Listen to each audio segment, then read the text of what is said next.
ये जो विशेष गहन पुनरीक्षण हो रहा है उस पर आपका क्या स्टैंड है? बिल्कुल हम लोग का स्टांस ये है कि ये सरकार की मिली भगत से इलेक्शन कमीशन गलत काम कर रहा है। इसके दो तथ्य हैं कि भाई अभी 1.5 साल पहले यहाँ चुनाव हुआ है, तो जो वोटर लिस्ट बना वो चुनाव आयोग ने बनाया।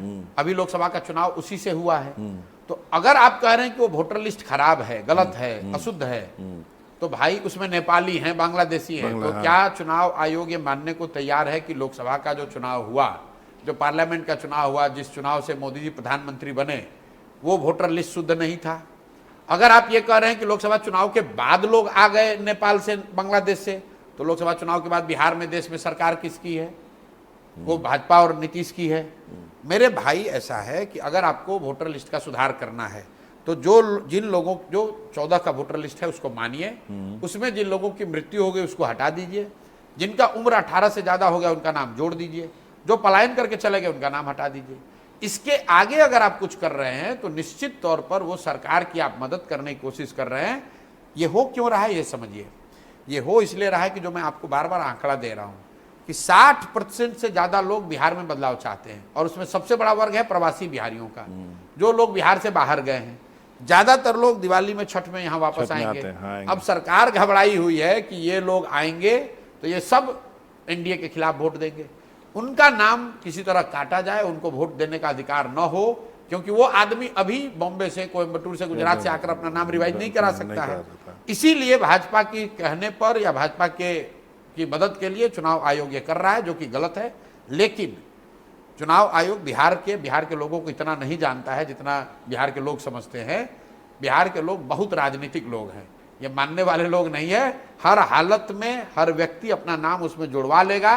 किसी न किसी तरह का कागज जो चुनाव आयोग चाहता है हम लोग प्रोड्यूस करेंगे, सब वोटर वोट देगा। एक सवाल है कि ये चुनाव लोग कहते हैं कि ऐसा टर्निंग पॉइंट है बिहार के लिए, क्योंकि एक नए युग का शुरुआत होगा राजनीति में। लालू नीतीश का युग जो है वो अस्त हो रहा है एक तरह से, एज के अनुसार भी।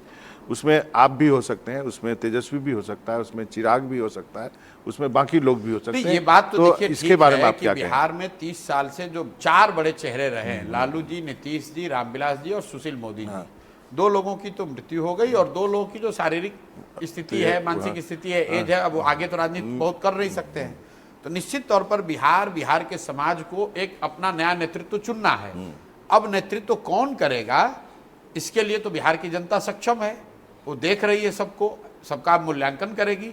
जिसको भी वो चुने वो बिहार का आगे नेतृत्व करेगा, लेकिन नेतृत्व तो नया होगा ही होगा, इसमें तो कहीं कोई दो मत नहीं। तेजस्वी में कोई पोटेंशियल है?